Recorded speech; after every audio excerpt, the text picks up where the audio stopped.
Salam sidang jemaat Tuhan yang terkasih dalam nama Tuhan Yesus Kristus. Kita bersyukur bertemu kembali dalam renungan kita hari ini. Saya yakin dan percaya sidang jemaat Tuhan dalam hadirat Tuhan, dalam pimpinan Tuhan, dan selalu diberkati setiap saat. Amin. Sebelum kita masuk dalam renungan kita memuji Tuhan, kita katakan kepada Tuhan, bukti kebesaran-Mu.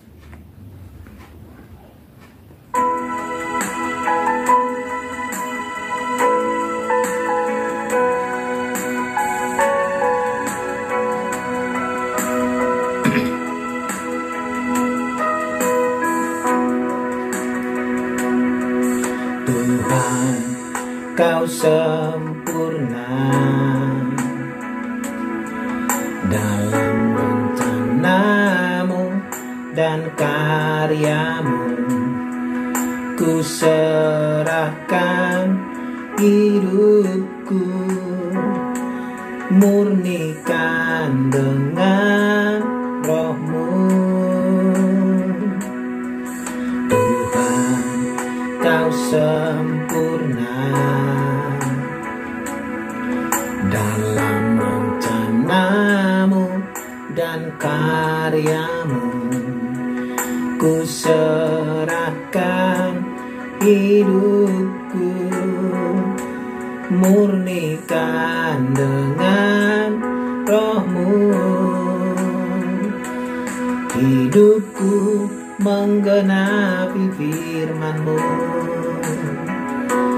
tanda mujizat sertai tiap langkahku.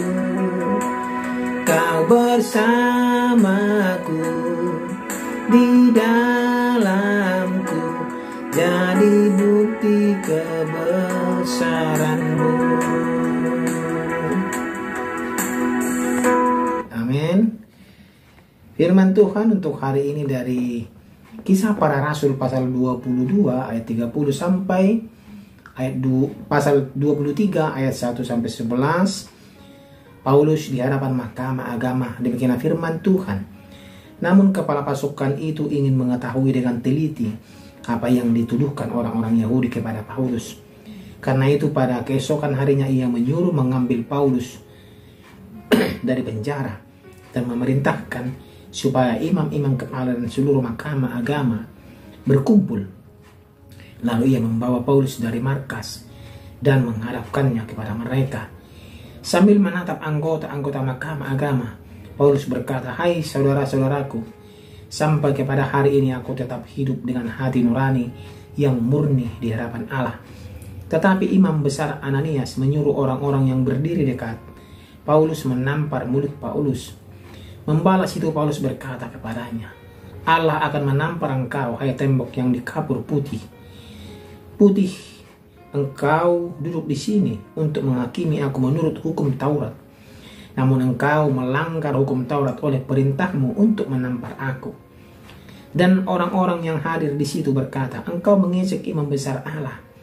Jawab Paulus, "Hai saudara-saudara, aku tidak tahu bahwa ia adalah imam besar. Memang ada tertulis, janganlah engkau berkata jahat tentang seorang pemimpin bangsamu."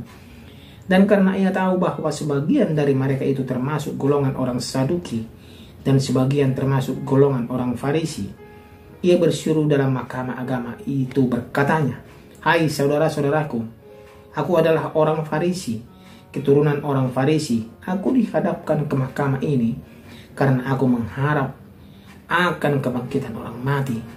Tetapi ketika ia berkata demikian, timbullah perpecahan antara orang-orang Farisi dan orang-orang Saduki, dan berbagi-bagilah orang banyak itu. Sebab orang-orang Saduki mengatakan bahwa tidak ada kebangkitan dan tidak ada malaikat atau roh, tetapi orang-orang Farisi mengakui kedua-duanya. Maka terjadilah keributan besar. Beberapa ahli Taurat dari golongan Farisi tampil ke depan dan membantah dengan keras, katanya, "Kami sama sekali tidak menemukan sesuatu yang salah pada orang ini. Barangkali ada roh atau malaikat yang telah berbicara kepadanya." Maka terjadilah perpecahan besar sehingga kepala pasukan takut kalau mereka akan mengoyak-ngoyak Paulus. Karena itu, ia memerintahkan pasukan untuk turun ke bawah dan mengambil Paulus dari tengah-tengah mereka dan membawanya ke markas. Pada malam berikutnya Tuhan datang berdiri di sisinya dan berkata kepadanya, "Kuatkanlah hatimu, sebab sebagaimana engkau dengan berani telah bersaksi tentang aku di Yerusalem, demikian jugalah hendaknya engkau pergi bersaksi di Roma." Demikian pembacaan firman Tuhan. Tema kita pada hari ini adalah berani bersaksi. Sidang jemaat Tuhan yang terkasih, kita tahu dalam suatu persidangan, saksi sangat dibutuhkan dan saksi sangat penting posisinya di dalam persidangan ini.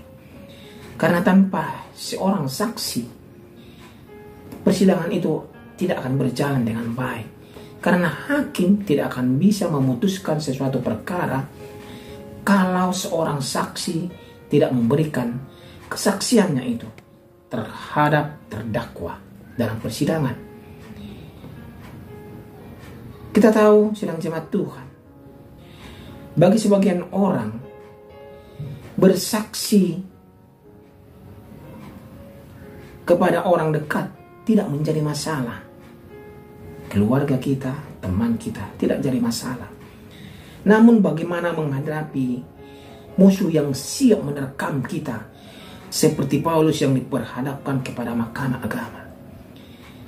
Dia diperhadapkan ke sana. Dia seperti diperhadapkan ke dalam bahaya yang besar. Apakah masih tetap kita berani bersaksi seperti Paulus? Sebagian orang mungkin akan memilih untuk menghindar atau tutup mulut. Tetapi Paulus tidak begitu, sidang jemaat Tuhan. Dia tegas di hadapan mahkamah agama yang dikumpulkan oleh kepala pasukan Romawi. Paulus menyatakan bahwa ia hidup sebagai warga negara yang hati nuraninya yang murni. Hidupnya benar dan berintegritas, terbuka dan terbaca jelas oleh semua orang. Ini terjadi karena kemuliaan Allah bersinar di dalam hatinya, di dalam hati Paulus. Oleh karena itu, tuduhan bahwa Paulus melarang hukum Taurat dan bait suci adalah tidak benar. Mendengar hal itu, imam besar Ananias tidak percaya dan ia bertindak sewenang-wenang dengan memerintahkan orang untuk menampar Paulus. Maka Paulus menegur kemunafikan Ananias karena telah melanggar hukum Taurat. Sebab Taurat melarang pengadilan menghukum seseorang sebelum kesalahannya diketahui. Ini yang saya bilang, sidang jemaat Tuhan. Hakim tidak bisa menghukum terdakwa kalau belum jelas duduk perkaranya bagaimana. Paulus juga menyebutkan statusnya sebagai seorang Farisi dan berdarah Farisi. Lalu ia dengan cerdik memaparkan doktrin kebangkitan yang menjadi sumber pertentangan di antara mahkamah agama. Orang Saduki memang tidak percaya kebangkitan orang mati dan malaikat. Sebab itu orang Farisi membela Paulus dalam hal ini. Karena orang Farisi percaya kebangkitan dan para malaikat. Keributan pun tidak dapat dihindari. Sehingga kepala pasukan turun tangan mengamankan Paulus agar nyawanya tidak terancam, agar nyawa Paulus terselamatkan. Paulus tentu telah menghadapi semua itu, sidang jemaat Tuhan. Tetapi Tuhan hadir menguatkan Paulus dan menyatakan bahwa ia akan selamat dan pergi bersaksi ke Roma. Kita perlu belajar semangat dan keberanian Paulus, sidang jemaat Tuhan, dalam bersaksi. Karena itu kita perlu menjaga hati nurani dengan hidup benar di hadapan Tuhan.